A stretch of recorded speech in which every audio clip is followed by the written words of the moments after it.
Madadami ka sa ginagawa ng mami mo. Nagising si Sir Pepe. Alam ko, okay? We're done, we're doomed! Ang susunod na programa ay rated PG. Ito ay nangangailangan ng patnubay at gabay ng magulang para sa mga batang manonood.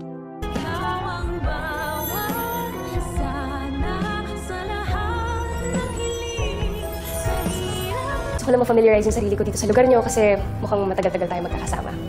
Mag-aalala ng gusto si Carlos sa kanyang anak na si Zoe matapos niyang malaman na sumama pala ito sa kanyang demonyitang ina sa Japan.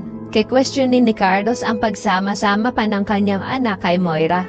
Dahil sa once na magising si Lolo Pepe ay tsak madadamay ito sa galit ng matanda. Parang tanggap naman ni Zoe na makukulong siya once na magising na nga si Lolo Pepe. Kaya naman salit na magmukmuk siya mas ini-enjoy niya na lang ang mga huling araw niya sa labas. Sa kabilang banda, sa unang araw naman ng trabaho ni Justin sa kanyang work bilang HR sa Apex ay ipapamiliarize niya na ang lugar sa pamamagitan ng paggagala-gala sa loob ng buong Apex Hospital at mukhang patitikimin niya ng kanyang tunay na ugali si Runners Evan at Karen sa pamamagitan ng pagbagsak sa kanilang mga gamit at padadamputin niya ito sa dalawa. Ikatataas naman ito ng kilay na mag-best friend na nurse at feeling nga ng dalawa na mas pinapatunayan lang ni Justin na mas masawal pa siya kay Zoe. Sa kabilang banda, mukhang sa hinaba-haba ng pagpabebe nitong si Doc Carlos ay mukhang papayagan niya na din si Annalyn na sumama sa Japan.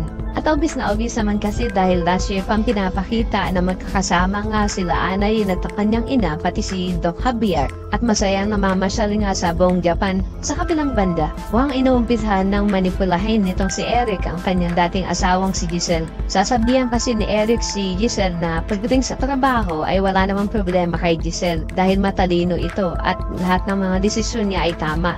Pero pagdating sa personal life ay doon siya pumapalya. Kitang-kita naman sa mga mata ni Giselle na tila ba tinatamaan siya sa mga sinasabi ni Eric. Kaya naman kung isa ka rin sa mga umaasang sana hindi magtagumpay si Eric sa pagmamanipula dito kay Giselle ay pakilike ang video na ito and don't forget to subscribe. Thanks for watching and see you on our next episodes. Bye-bye!